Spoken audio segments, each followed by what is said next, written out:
Swami Samarth. Doctor rakhi आपल्याला गुरुवारी काय करायचे सांगण्यासाठी आले आहे.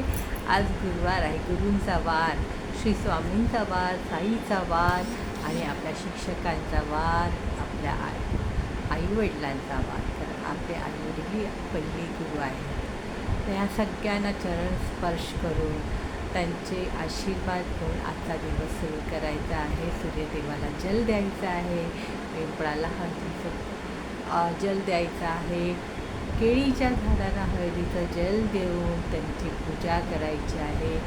संध्याकाळी या पिंपळाच्या झाडाच्या इथे दिवा लावायचा, केळीच्या झाडाच्या इथे दिवा लावायचा.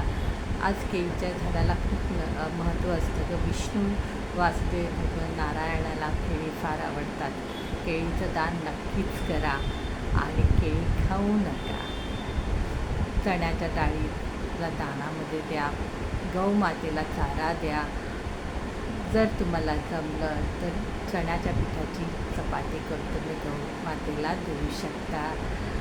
दानामध्ये पिवळी फळं द्या, पिवळी वस्त्र द्या, हळद लावा, हळदीने घरात लादी पुसा.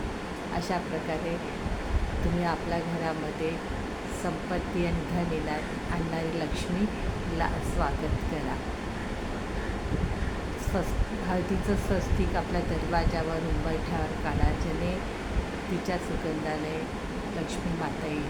आंब्याचं तोरण, आंब्याच्या पानाचं तोरण घ्या, त्याच्या हळदीचे बोटं लावा.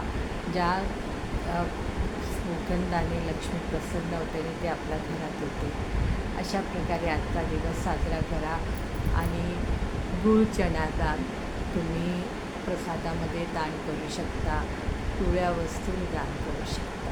श्री स्वामी समर्थ.